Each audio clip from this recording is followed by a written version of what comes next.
Muy buenos días a los radioescuchas que nos sintonizan en las frecuencias de Telemetro Radio y a quienes nos ven por streaming a través de Metcon Go, así como en RPC Televisión, en señal de televisión digital terrestre, y a los miles de cibernautas que desde cualquier parte del planeta nos siguen a través de las plataformas de Telemetro Cuarto Poder en YouTube.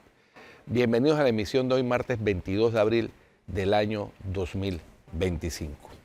Bueno, en el plano internacional teníamos imágenes de la Plaza de San Pedro en el Vaticano, donde el próximo sábado 26 de abril se van a celebrar, a partir de las 10 horas, se va a conmemorar, a realizar el funeral del Papa Francisco. Está previsto que acudan jefes de Estado de todo el mundo a la ceremonia, que estará oficiada por el decano del Colegio Cardenalicio, Giovanni Battista Re. A su término, el féretro será trasladado a la Basílica de Santa María la Mayor para ser enterrado. El miércoles 23 de abril, mañana, tras un momento de oración que será presidido por el camarlengo, el cardenal Kevin Joseph Farrell, comenzará la traslación del cuerpo a la Basílica Vaticana para recibir el homenaje de los fieles. La procesión pasará por la Plaza Santa Marta y la Plaza de los Protomártires Romanos. Desde el Arco de las Campanas saldrá a la Plaza de San Pedro y entrará en la Basílica Vaticana por la puerta central. Después, en el altar de la confesión, bajo el baldaquino, el cardenal camarlengo presidirá la liturgia de la palabra, al final de la cual comenzará la visita de los fieles. Aún no se ha determinado por cuánto tiempo será expuesto el cuerpo de Francisco, que hizo algunos cambios en las reglas de los funerales a los pontífices, como se puede leer en la nueva edición del Ordo Exequiarum Romani Pontifices. El cuerpo se ha depositado en un único ataúd de madera con el interior de zinc y cubierto de terciopelo rojo, y se expondrá directamente en el féretro abierto, pero no en un catafalco como había sido hasta ahora, y tampoco se colocará el báculo papal durante esta exposición. Tras el funeral, el féretro será trasladado inmediatamente a la Basílica de Santa María la Mayor, como dejó escrito Francisco, quien en su testamento indicó: solicito que mi sepulcro sea preparado en el nicho de la nave lateral entre la Capilla Paulina, capilla de la Salus Populi Romani, y la Capilla Sforza de la citada Basílica Papal. El sepulcro, escribió el Papa argentino, debe estar en la tierra, sencillo, sin decoración particular y con la única inscripción Franciscus. Se lee en el testamento publicado tras su muerte a los 88 años. Por otra parte, el Departamento de Justicia de Estados Unidos anunció que imputó a 27 personas por su presunto vínculo con la banda venezolana Tren de Aragua en una serie de delitos graves relacionados con drogas, tráfico sexual y asesinato. El fiscal federal en funciones del Distrito Sur de Nueva York, Matthew Podolsky, dijo que entre los acusados había presuntos miembros, exmiembros y asociados del Tren de Aragua. De los 27 acusados, 21 estaban bajo custodia federal y 5 más fueron arrestados entre el domingo y el lunes en Nueva York y otras jurisdicciones, según el comunicado. Los cargos incluyen asesinato, tiroteos, trata de mujeres para explotación sexual, extorsión y narcotráfico, dijo el departamento. La temida pandilla Tren de Aragua es un objetivo de alto perfil para la administración del presidente estadounidense Donald Trump. La declaró organización terrorista e invocó una ley de 1798 para arrestar y deportar a El Salvador a migrantes que acusó sin presentar pruebas de pertenecer a esa banda y a la salvadoreña Mara Salvatrucha. El 15 de marzo, Trump envió 2 vuelos con presuntos miembros de la banda con destino a una prisión de máxima seguridad en El Salvador, un caso que ha derivado en un choque de poderes en las cortes estadounidenses. Por último, el presidente colombiano Gustavo Petro reveló que el gobierno de Estados Unidos le retiró el visado y por lo tanto ya no puede viajar a ese país. Yo ya no puedo ir porque creo que me quitaron la visa. No tenía necesidad de tener visa, pero bueno, Ya vi al Pato Donald varias veces, entonces me voy a ver otras cosas, dijo Petro durante un consejo de ministros realizado en la Casa de Nariño, sede del Ejecutivo de Colombia. Petro hizo la referencia al visado al comentar que el ministro de Hacienda, Germán Ávila, viajó a Washington para participar esta semana en las reuniones de primavera del Fondo Monetario Internacional y el Banco Mundial. El gobierno de Estados Unidos había amenazado con retirarle la visa a los altos funcionarios del Ejecutivo colombiano cuando Petro se negó a recibir los aviones con deportados. Pero la medida se suspendió luego de una negociación entre ambas naciones. En ese tiempo, además de aranceles de emergencia del 25%, Trump afirmó prohibición de viajar y revocación inmediata de visas para los funcionarios del gobierno colombiano y todos los aliados y partidarios, sanciones de visas para todos los miembros del partido, familiares y partidarios del gobierno colombiano. Eso es lo más destacado en el plano internacional. Bueno, y en materia nacional estamos todavía pendientes de varias cosas. Se han presentado 3 demandas ya de inconstitucionalidad contra el memorando de entendimiento firmado entre el secretario de Defensa de los Estados Unidos, Peter Hegseth, y el ministro de Seguridad panameño, Frank Ábrego. La última fue presentada ayer y entre los demandantes se incluye incluso a un exmagistrado de la Corte Suprema de Justicia, el exmagistrado Harry Díaz. Así que vamos a ver qué suerte tienen esas 3 demandas. Habría que analizar si coinciden en los puntos para poder ser acumuladas. Lo más seguro es que sean acumuladas y que se tramite en la Corte una sola de ellas para determinar pues si la Corte encuentra que ese memorando de entendimiento efectivamente viola el artículo 325 de la Constitución. También se alega que viola el Tratado de Neutralidad.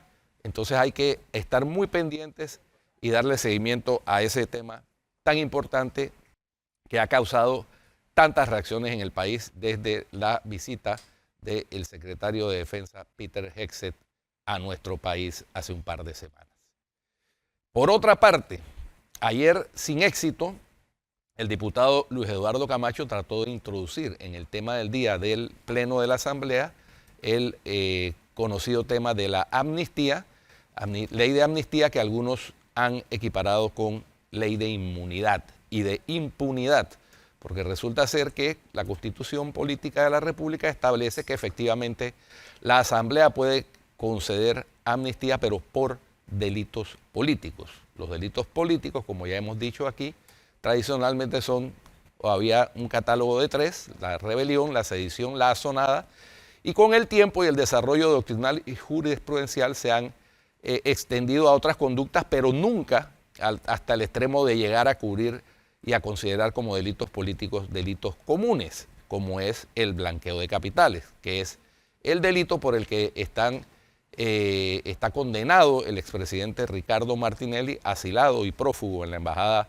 de la República de Nicaragua, y por el que fueron condenados otros ciudadanos, tanto en el caso New Business como en el caso Blue Apple, y por el que van a ser procesados otros, más de 50 ciudadanos, por el caso Odebrecht, cuyo juicio está previsto para finales de este año o principios del próximo. Así que ese intento inicial del diputado Camacho, que a la vez es vocero del presidente Ricardo Martinelli y secretario del partido Realizando Metas, no tuvo éxito hasta el momento, que fue el primer paso, intentar modificar el orden del día para introducir la discusión de esa ley de amnistía, del informe de minoría realmente, Flor, porque recordemos que esa ley fue rechazada en primer debate en la Comisión de Gobierno.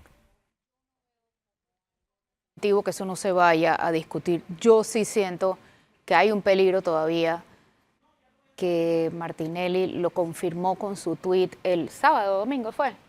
Sí, bueno, él ha estado haciendo caso omiso a lo que dice la Convención de Asilo Sí, pero más allá de eso, ese mensaje, Guido. Sí, bueno, él evidentemente, él es el primer interesado en que esa ley se apruebe, porque esa ley está hecha a la medida. Y mientras ¿no? Juan Carlos Varela no hable, también se podrá decir, y con argumentos, que Juan Carlos Varela también sería uno de los beneficiados. Ay. Y al no salir a dar la cara, ¿qué podemos pensar? Sí, sí, por supuesto. Es que evidentemente ahí hay un matraqueo entre Poppy Varela y Luis Eduardo Camacho. Entonces, se reunieron. En el Miramar el sábado pasado. Y estuvieron conversando. Pero mira que en el knockout de Blandón ayer, él dijo que somos amigos hace mucho tiempo y que sospecha que se reúnen mucho más de lo que la gente piensa. Sí, bueno. Y eso es verdad. Sí, sí se reúnen. Pero en este contexto, cuando van a un lugar tan público y está por presentarse una ley y están dando el matraqueo de una ley, la presencia de esos dos juntos manda un pésimo mensaje. No, tremendo. Además, Flor, como hemos dicho también y lo reiteramos ahora, ¿cómo van a expedir una ley de amnistía para delitos que ni siquiera, cuyos procesos no han terminado? O sea, eso no existe. La ley de amnistía es para perdonar, olvidar conductas que ya fueron procesadas por la justicia y donde se profirieron condenas que están en firme, pero para delitos políticos solamente, no para cualquier tipo de delitos y no para delitos comunes que hayan sido cometidos por políticos. No, estamos clarísimos. La distorsión. Estamos clarísimos de que es una locura, una barbaridad y una estupidez. Pero más allá es la parte política.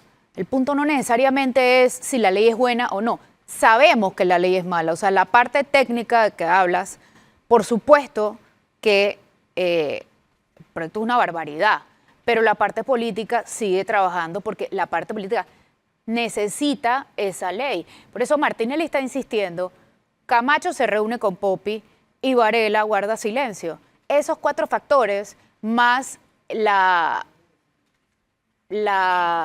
¿cómo te digo? Lo que suena de buenas lenguas es que no necesariamente están pagando, sino que están instruyendo a los diputados que no quieren votar a favor a no ir a la Asamblea. Y eso es un tema delicado, porque no necesitan tanto más para pasarla. Y están bastante insistentes en un tema que al final podrían incluso aprobar por insistencia. Bueno, necesitan 36 votos. Eso no lo cambia nadie. Si no tienen 36 votos para aprobar el informe de minoría, que fue rechazado, o sea, que el informe de minoría es el informe que presentan los que no sufrieron la derrota en la comisión. Eso lo permite la Constitución y lo permite la ley y el reglamento interno de la Asamblea. Si ese informe de minoría no obtiene 36 votos a favor, muere la iniciativa. Tienen hasta el 2029 para pasarla, ¿no? Lo único seguro en la vida es la muerte. Así que yo veo que tienen hasta el 2029 para insistir en eso. Y más allá, porque la condena son 10 años y 8 meses, ¿no? Sí. La condena del señor, que no ha cumplido un solo día. Todo el año que lleva ahí guardado en la embajada, eso no le cuenta.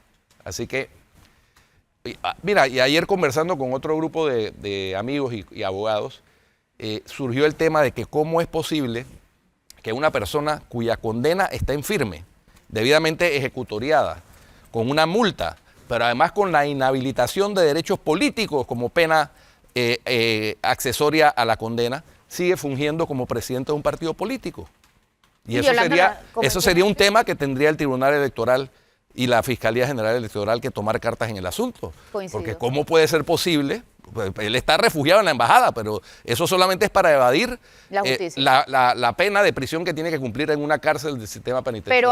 Pero todo lo otro, la multa y los derechos políticos están, él no goza de derechos políticos. Claro, pero entonces no puede ni siquiera pertenecer a un partido político. ¿Según qué ley? Según el Código Electoral, Flor. No podría... El Código Electoral dice que los partidos políticos están conformados por ciudadanos que gozan de derechos políticos. Entonces, si él no goza porque lo tiene suspendido, no puede ser ni siquiera... Pues no puede ser ni siquiera miembro de un partido político. Pero, ¿a qué crees que responde ese desdén y ese abandono por parte de Cancillería, del Tribunal Electoral, incluso de Presidencia? Porque es demasiada coincidencia. Bueno, aquí quien tiene que tomar medidas en el tema político es el Tribunal Electoral y la Fiscalía General Electoral. Porque hay una sentencia penal que tiene que ser cumplida.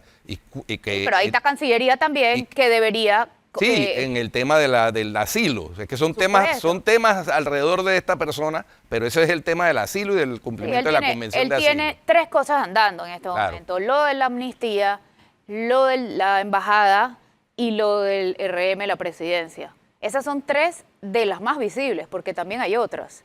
Entonces, yo no comprendo la inacción de las autoridades. Realmente no entiendo cómo no han podido controlar a una persona teniendo tantas autoridades. ¿Quién será que tiene más poder entonces? Y eso no está bien. Bueno. Y eso no está bien. En otro tema, Flor, desafortunadamente, y hay que tocarlo, para mañana está anunciada, programada, una huelga de maestros y profesores por parte de los dirigentes de ASOPROF y demás gremios de educadores, supuestamente para protestar contra la ley que reformó la ley de la Caja del Seguro Social. Están como tarde, ¿no? Entonces, otra vez los estudiantes, que deberían ser el objeto y el sujeto fundamental de los educadores, de poder salir adelante, poder hacer parte del mundo competitivo que hay hoy en el mundo, en el planeta, por supuesto en Panamá. ¿Cómo es que es la consigna de ellos? Un educador protestando también está educando. Bueno, protesten los sábados y los domingos, señores educadores, sin afectar a los estudiantes. Y a la libre circulación de paso. Por supuesto, pero sin afectar a los estudiantes que son debería ser el primordial interés de cualquier educador con algo de vocación. ¿Qué podrían enseñarle protestando por un tema que ni entienden? Bueno, no, es un tema que no los afecta, comenzando por ahí. Además, pero ellos dicen que es que afecta... Los podría afectar, dicen. No, ellos dicen eso. Ellos dicen que afectan a otros, entonces ellos se solidarizan. Sí, pero ellos dicen que también les puede afectar a ellos. No, a ellos no los va a afectar, no les toca. Estoy diciendo lo que dicen, no pero la realidad. Están equivocados. Están equivocados, pero esa es su verdad. Entonces... aquí tuvimos al director del Seguro Social que nos confirmó que ellos no sufren nada con la ley. ¿Sabes qué es lo que siento respecto a eso? Que aquí nadie ya cree en nadie. Bueno, sí, eso hace mucho tiempo, Flor. Sí. Pero el problema no es eso, porque tú no puedes salir a la calle y ver que está el sol afuera y decir, es que está de noche. Sí puedes. No, bueno, sí puedes, pero estás equivocado. Claro, pero es que para ellos no. O sea, ellos pueden hacer misa porque ellos creen eso. Sí. El problema es que se los permitan. El problema es que se los permitan porque la última vez que salieron, igual que mañana, lo que han debido hacer y lo que deben hacer es no pagarles. Bueno, la última vez ellos llamaron a una protesta y a un paro y fue un fracaso rotundo, ¿no? Pero sí salieron algunos. Bueno, sí. Yo sí quisiera saber si a eso se les descontó. Si se les pagó o no se les pagó. Pero por supuesto, porque mira que ellos lo que alegan es que 2 veces en la vida, 2 veces solamente, les han tratado de no pagar cuando protestan y que las 2 veces han terminado pagándoles. Entonces, ¿de qué estamos hablando? O sea, dicho eso, nunca les han eliminado el pago por hacer protestas. Entonces, ¿qué mensaje manda? Que aquí todo el mundo puede hacer lo que le da la gana. Entiendo que un grupo importante de organizaciones de la sociedad civil está pronunciándose sobre ese llamado a huelga, pidiéndole a los profesores y maestros educadores, yo a veces no sé si usar ese término, realmente si se lo merecen, es que lo son. Pidiéndole que reflexionen sobre ese llamado y pongan en el centro de su importancia y de su labor a los que son los destinatarios de esa educación, que ya de por sí sabemos que es deficiente, pero que con este tipo de medidas de fuerza, dizque para protestar, lo que hacen es terminar de deteriorar la calidad del sistema. Y sí, son educadores porque lo son, o sea, nada más que enseñan cosas que no deberían enseñar y no enseñan lo que sí deberían enseñar. Pero realmente, si esto no les afecta, está a destiempo, ¿por qué no protestar por los derechos de los alumnos, por las mejoras en la educación? Yo no recuerdo cuándo fue la última vez que vi una protesta en los últimos 20 años, Guido. Me puedo atrever a decir 20 años, que la protesta haya sido por la mejora en la calidad educativa. Yo no lo recuerdo. No, yo no tampoco, y creo que es mucho más de 20 años y no recuerdo eso. Yo creo que las últimas protestas que se hicieron con miras a tener una mejor calidad de la educación fueron cuando por allá en la década del 70, finales del 70, 78, 77, 78, la reforma educativa, que los maestros se organizaron y protestaron, y en plena dictadura eso no pasó. Sin embargo, la idea no era que nos quedáramos con la ley del 47, sino ir mejorando la ley, pero mejorarla de verdad. No como se pretendió en esa época, que era prácticamente hasta los uniformes que se usaban en Cuba se querían imponer aquí en Panamá, ¿no? Yo recuerdo perfectamente, yo tenía 17 años, pero me acuerdo perfectamente de eso. Entonces, pero no pasó esa ley y no se ha vuelto a tocar la educación de manera legislativa, salvo algunas cositas ahí aisladas. Esperemos pues que los profesores entiendan su responsabilidad con los estudiantes. Bueno, vamos a un cambio, Flor, y ya volvemos con nuestros invitados del día de hoy. Así es.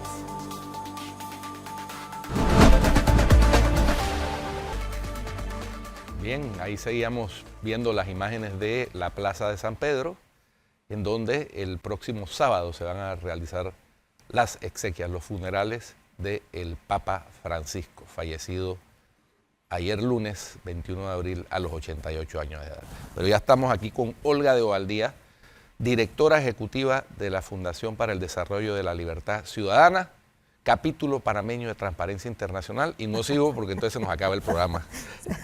Eso no se puede decir. Sí. No, tienes que respirar. Hay que agarrar aire. Tienes que respirar en la coger mitad. aire. Sí, tienes que respirar. Bueno, en la mitad. Olga, hay dos temas importantes que están en la palestra y que han sido objeto de atención por parte de la Fundación. El tema de las auditorías, inicialmente a la Asamblea Nacional, con todo lo que eso ha traído como consecuencia, y el tema de la ley de amnistía, que ha sido calificada como una ley de impunidad realmente.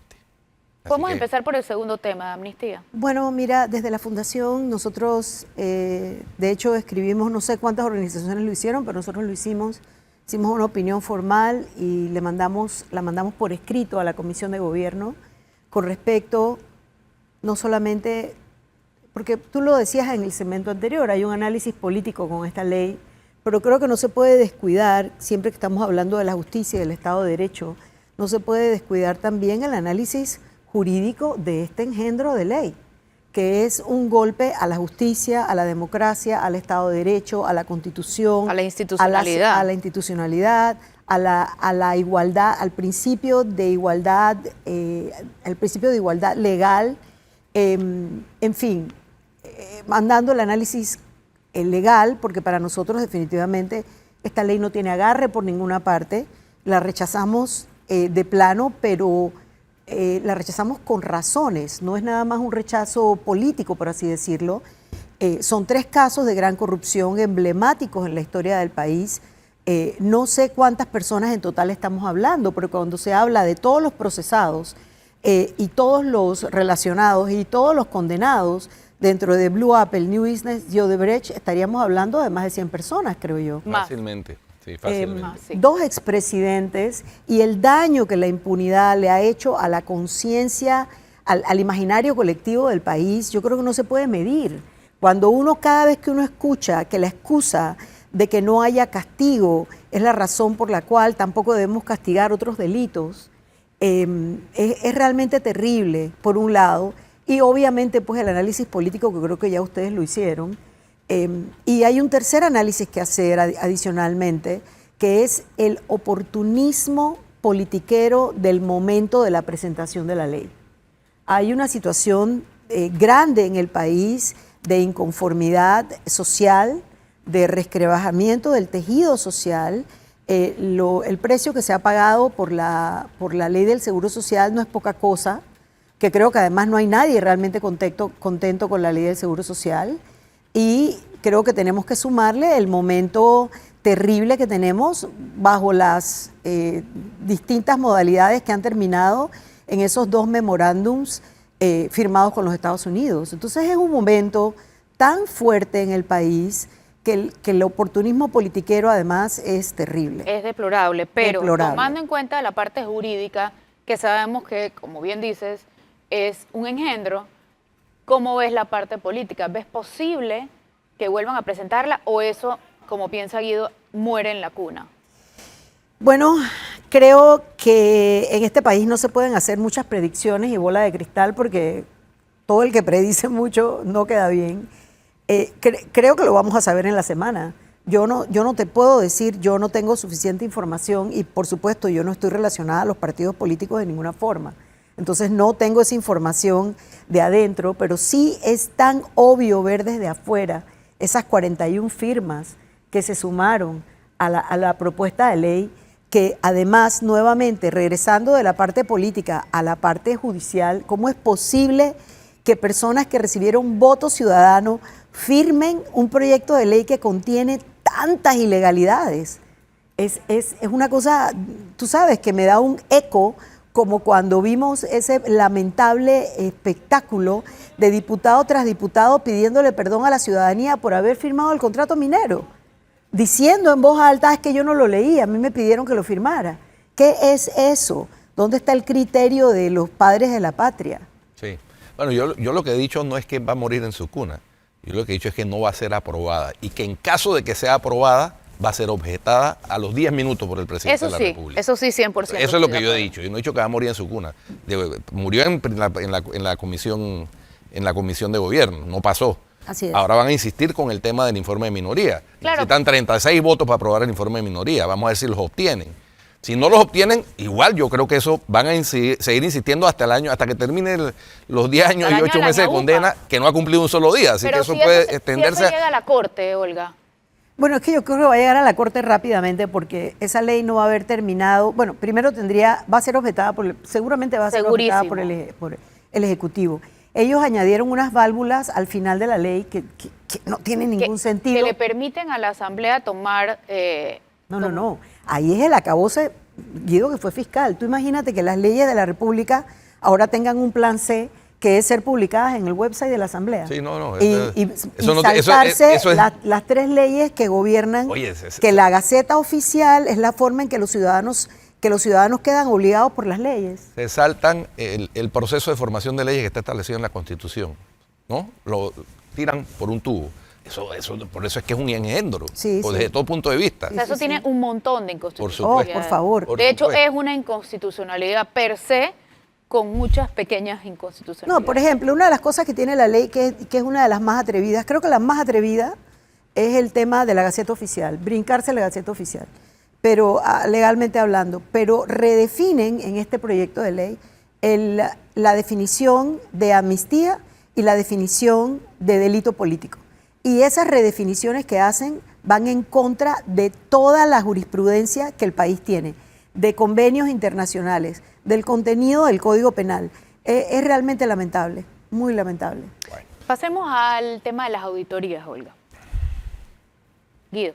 Sí, la auditoría, vimos cómo el Contralor ordenó y aparentemente era a diferencia de la ocasión en que el Contralor Humbert trató de auditar a la Asamblea, que ni siquiera dejaron entrar a los auditores, acá fue con la aquiescencia y colaboración inicial de la presidencia de la Asamblea, de la diputada Dana Castañeda y de los administrativos que ella instruyó para que colaboraran con los auditores de Contraloría. Sin embargo, la cosa terminó en un zaperoco, usando el término venezolano, cuando se decidió que para verificar si había botellas, que yo creo que hay otras maneras de verificar ciertamente que la que se usó, decidieron pagarles no por ACH, sino por cheque, y eso generó un malestar porque pasaron 2 días y todavía había quienes no habían podido cobrar, que estaban ahí trabajando, mientras que otros que solo fueron y aparecieron el día del cheque, y que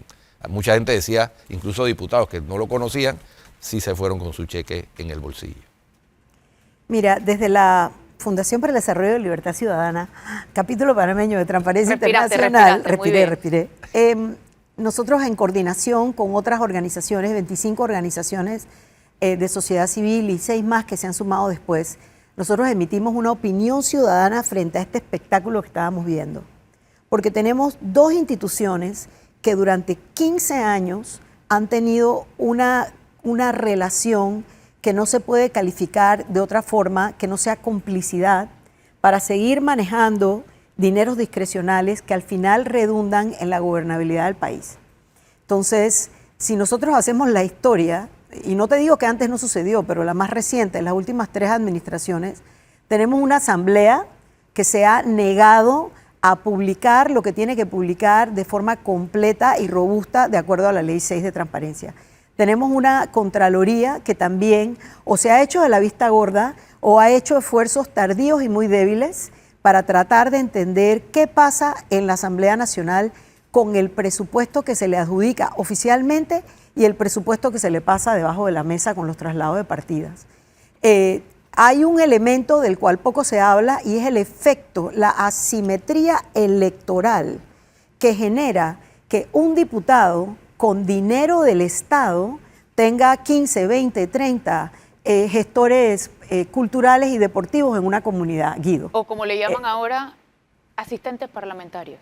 Bueno, pero imagínate, 10, 15, 20, 30 personas en una comunidad durante todo el periodo, antes del periodo de la campaña electoral, trabajando para una persona con sueldo pagado por el Estado. Sí, eso o sea, no, esto es una barbaridad lo que nos ha pasado. Resiste un esquema de las donaciones cashback, aquella importante investigación que hizo Maritrini Sea desde la prensa, los contratos, las partidas circuitales que fueron declaradas inconstitucionales. Ha habido lo que ha pasado en la administración de la Asamblea, de la cual la presidenta ha sido parte, de la parte administrativa, la actual presidenta de la Asamblea, es un mecanismo que logra siempre generar dinero discrecional e irlo ocultando bajo distintas modalidades.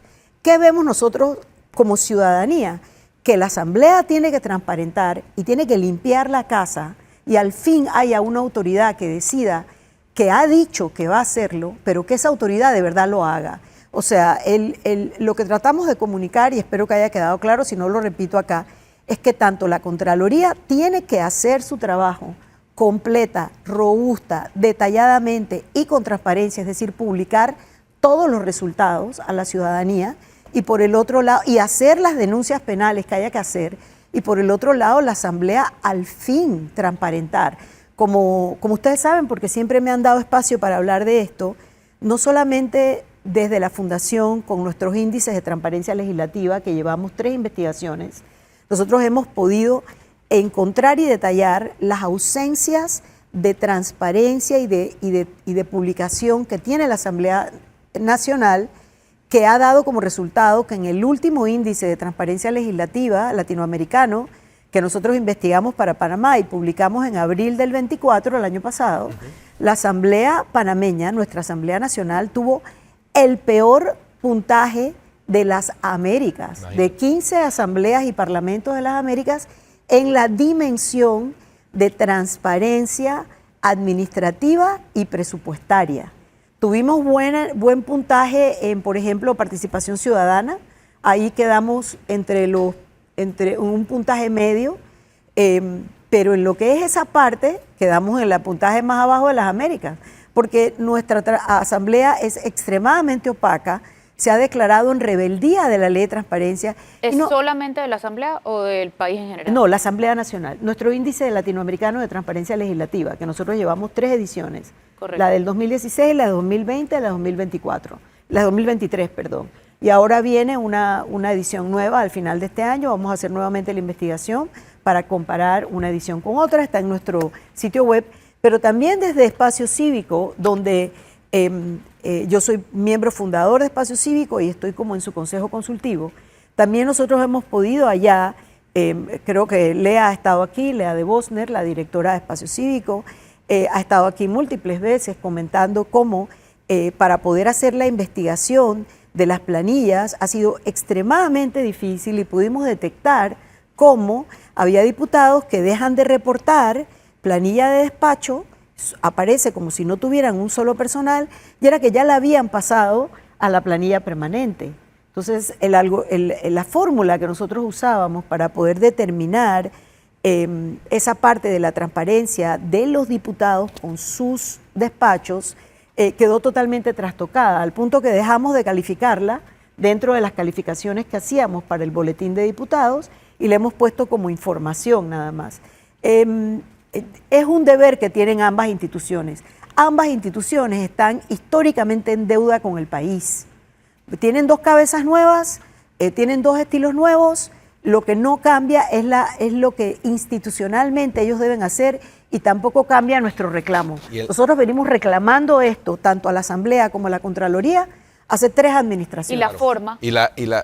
El llamado es tan importante, Olga, yo reflexionaba porque todos recordaremos el espectáculo del Contralor anterior, Humber, de la administración antepasada, llevando un camión con 185 cajas al Ministerio Público, Tarde. que han Pero, quedado... por favor. No, olvídate de lo tardío. No, era muy tarde, Pero- eran Muy tarde. 3 días antes de que se fuera del puesto. Sí, Sí, eso pero- muy tarde. 5 años de complicidad.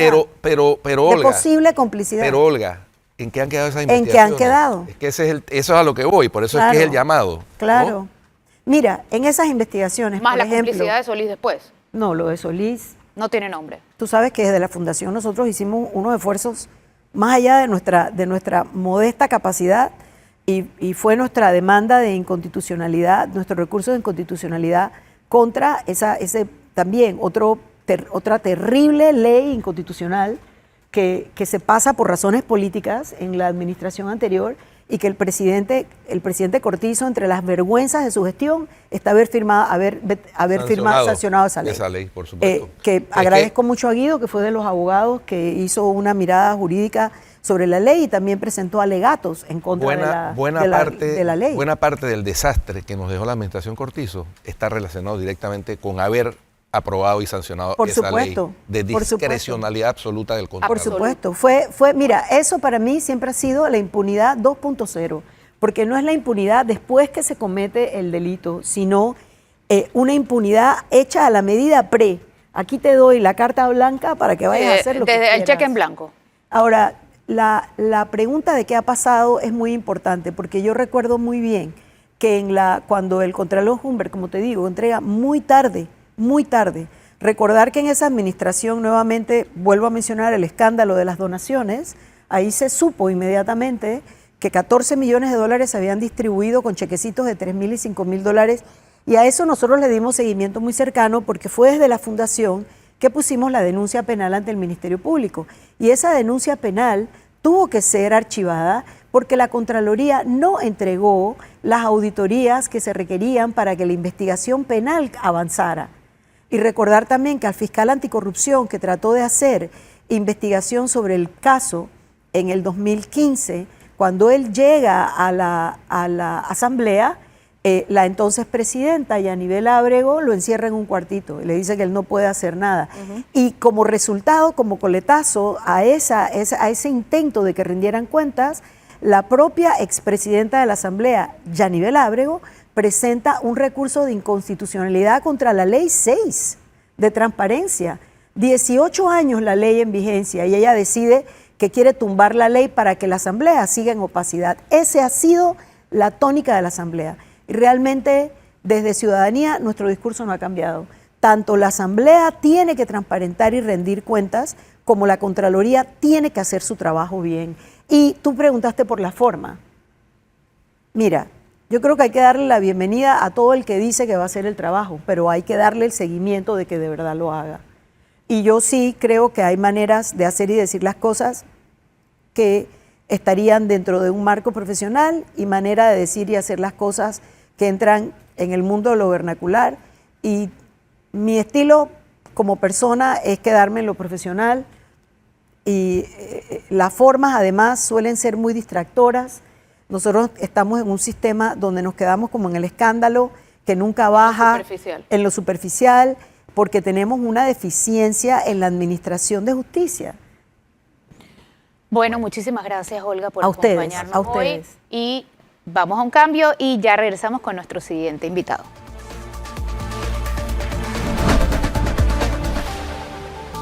Bien, estamos de regreso en Cuarto Poder y en esta ocasión nos acompaña el licenciado José Vega porque hay una situación que se ha presentado con el nombre blockchain. Expliquemos primero, licenciado Vega, bienvenido, ¿qué es blockchain? ¿Qué evento hay en Panamá que se está dando en estos momentos? ¿Y qué es lo que descubrieron y cuál es el correctivo para ese descubrimiento que se hizo? Gracias, Guido y Flor. Vamos a tratar de hacerlo en ese orden. Pero la blockchain Una explicación en una línea es que es una tecnología de registro distribuido. ¿Qué quiere decir eso? Que el contenido de la información no se mantiene en un solo lugar, en una sola pieza, sino que está distribuida de forma tal que la validación, por ejemplo, y el acceso de la información que está contenida en las unidades de información de esa tecnología, se valida a través de una red, no a través de un solo equipo. Esto permite darle un grado de seguridad enorme a las transacciones, a las operaciones y a los registros que se dan sobre la blockchain. Ustedes pueden, para darles un ejemplo, pueden imaginarse una transacción en la que una vez que una persona quiere enviarle a otra una suma de criptomonedas, por ejemplo, la validación no la hace un banco central o no la hace un banco privado, sino que la hace una red con decenas de miles de usuarios que aplican una operación algorítmica al contenido que se le está enviando, y cuando la mayoría, una mayoría sustancial de estos usuarios que son mineros, por ejemplo, registran positivamente la validez de la transacción, entonces la transacción se ejecuta automáticamente. Esto suena complicado, pero en realidad esto suena complicadísimo, hace que cosas que suceden en el mundo físico... O sea, te estoy escuchando así como con atención para poder entenderte. Esto en el mundo físico hace que, por ejemplo, si compra una casa uno hace un contrato de promesa de compra-venta, un contrato de financiamiento hipotecario con el banco, hay que llevar una escritura, escribir al registro público, todos estos pasos. Con un smart contract basado en tecnología blockchain, esto se puede hacer en segundos, porque el contrato no está escrito en un papel, sino en lenguaje de computadora. Entonces, si yo presenté todos mis documentos, presenté el abono inicial, el promotor presentó los documentos de él, el banco presentó el contrato de hipoteca y todo está junto y eso va al registro, esas cosas están pasando en segundos y simplemente se inscribió a la escritura, se le pagó al banco, se le entregó el título al dueño del apartamento, todo el mundo recibe lo que debe recibir. Y el banco le paga al promotor. O sea que todo el mundo recibe lo que... ¿Cuál es el problema? Bueno, el problema que surgió ahora, es decir, bueno, si me permite seguir en el orden, Guido había preguntado también qué sucede esta semana en Panamá con respecto a blockchain. Esta semana probablemente es la semana más importante de la blockchain, no solamente en Panamá, sino en la región. Hay dos grandes eventos, uno es el Panamá Blockchain Week, el otro es el ETH-Canal. Panamá Blockchain Week es un evento enorme y el ETH-Canal es uno que está concentrando su atención más en desarrollos de tipo Ethereum, que es un tipo de token que se genera sobre blockchain. Entonces, esto ha concentrado una gran atención, no solo aquí, sino en la región. Vienen personalidades muy importantes del ecosistema blockchain. ¿Qué problema surgió? Nuestro despacho, que trabaja todos los días con este tipo de asuntos, en un asunto de trabajo normal, nos dimos cuenta de que la marca blockchain estaba registrada en Panamá. Entonces, generalmente, uno como abogado ve algunos registros que se ven dudosos, pero no es asunto de uno y ya. Sin embargo, en esta ocasión, vimos que esto era un intento de acaparar una tecnología entera para un país. Un ataque prácticamente a la economía. Una sociedad anónima cuyos integrantes, los nombres no me dicen mucho, y la dirección, la firma que solicitó el registro se llama Britton e Iglesias.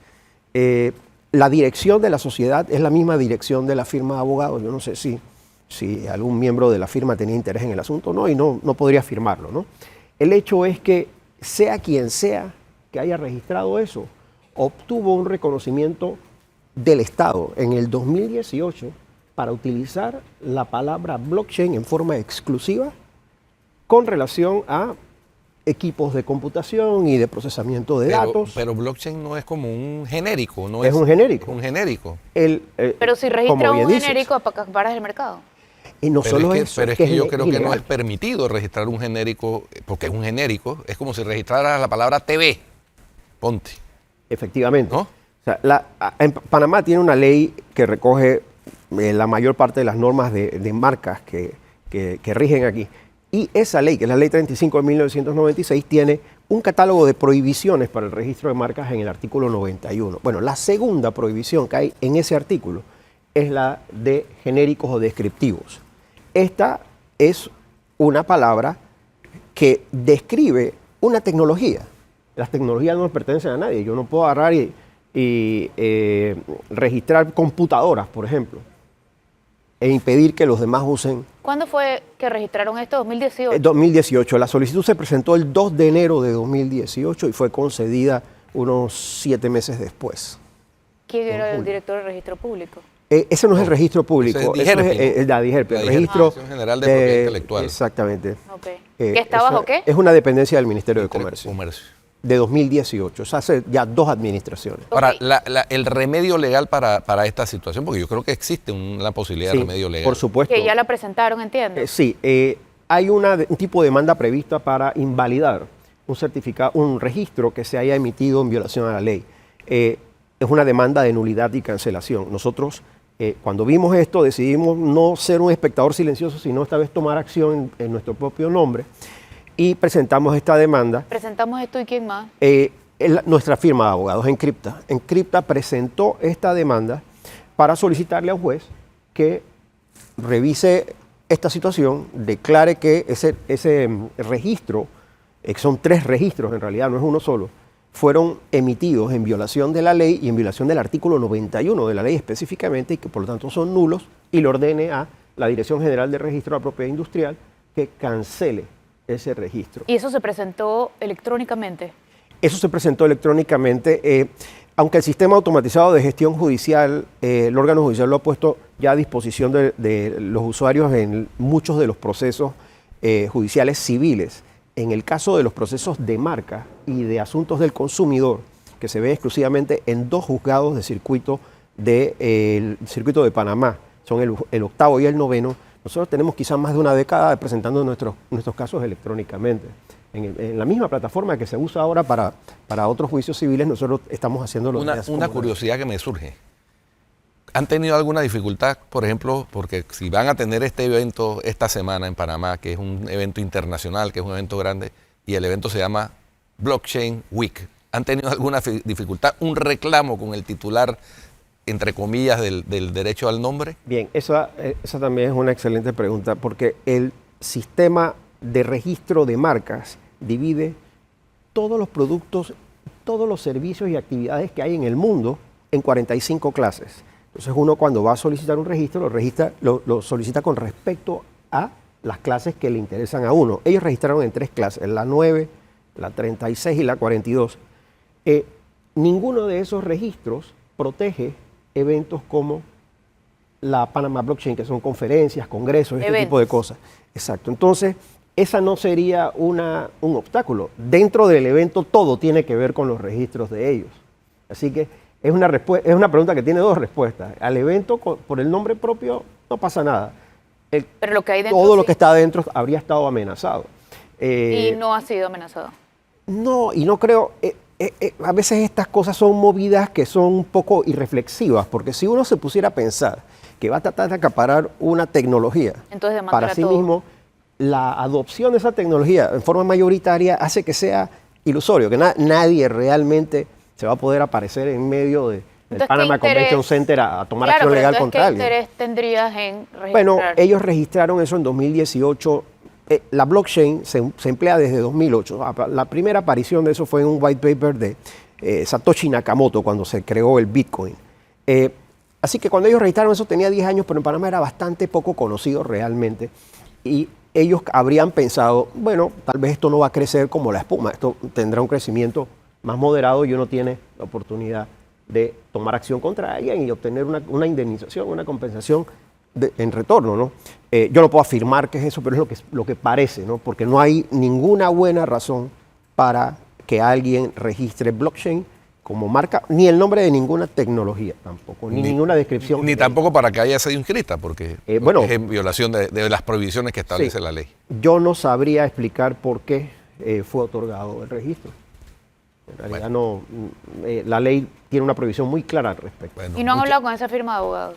No, porque nosotros, en realidad, como no es un caso de un cliente nuestro, nosotros lo hicimos más por el interés de un desarrollo saludable del ecosistema blockchain. Panamá enfrenta una serie de oportunidades. Acaba de salir la semana pasada una, por ejemplo, que se generó a nivel del municipio con la posibilidad de pagar impuestos, pagar impuestos con criptos, blockchain, con pero criptomonedas, con criptos, pero hay oportunidades en registro público, por ejemplo, en operaciones financieras, hasta en sistemas de votación, porque esto da mucho más certeza que las tecnologías que actualmente se usan para todas esas cosas. ¿Ves?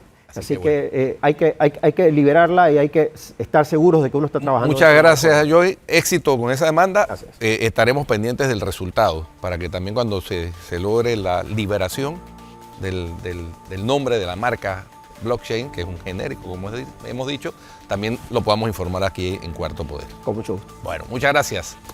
Se nos acabó el tiempo. Si usted sigue en Telemetro Radio, siga con los muchachos del brunch y en RPC Televisión, la programación regular. Hasta mañana.